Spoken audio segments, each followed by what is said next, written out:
ఈరోజు వనపర్తి జిల్లా వేదికగా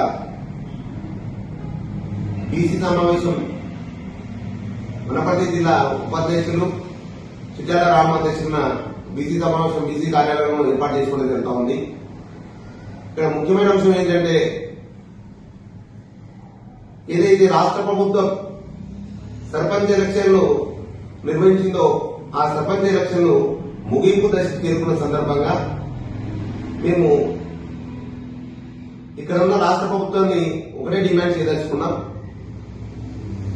ఏవైతే ఎంపీటీసీ జెడ్పీటీసీ ఎలక్షన్లు ఉన్నాయో ఆ ఎలక్షన్ లో ఖచ్చితంగా బీసీలకు ఇచ్చిన మాట ప్రకారం కామారెడ్డి డిక్లరేషన్ లో 42% రిజర్వేషన్ కల్పిస్తామని చెప్పి హామీ ఇచ్చారో హామీ ఖచ్చితంగా రాష్ట్ర ప్రభుత్వం అమలు పరిచిన తర్వాతనే స్థానిక సంస్థలలో ఉన్న ఎంపీటీసీ జెడ్పీటీసీ ఎలక్షన్ నిర్వహించాలని చెప్పేసి మేము బీసీ సంక్షేమ సంఘం నుంచి డిమాండ్ చేస్తా ఉన్నాం.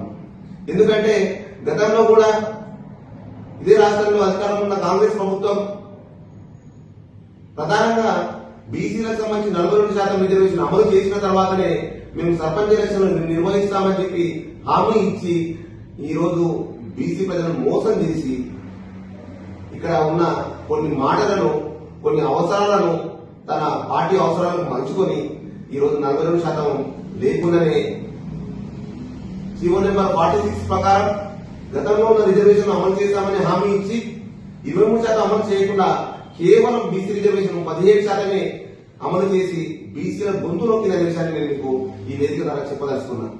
కాబట్టి ఈ రాష్ట్ర ప్రభుత్వం ఒకటే డిమాండ్ చేస్తా ఉన్నాము. త్వరలో జరగబోయే ఎంపీటీసీ జెడ్పీటీసీ ఎలక్షన్ లో మీరు ఒకవేళ 42% రిజర్వేషన్ అమలు చేయకుండా ఎలక్షన్ నిర్వహిస్తే ఈ రాష్ట్రంలో బీసీ సోదరులందరూ కలిసి ఈ రాష్ట్రాన్ని అగ్నిగుణంగా మారుస్తారని చెప్పేసి మేము ఈ కాంగ్రెస్ ప్రభుత్వాన్ని హెచ్చరించదలుచుకున్నాం. కాబట్టి ఇప్పుడు ఖచ్చితంగా జరగబోయే ఎలక్షన్ లో 42% అమలు చేసిన తర్వాతనే ఎలక్షన్ నిర్వహించాలని చెప్పి మేము ఈ వేదిక కాంగ్రెస్ పార్టీని డిమాండ్ చేస్తాం.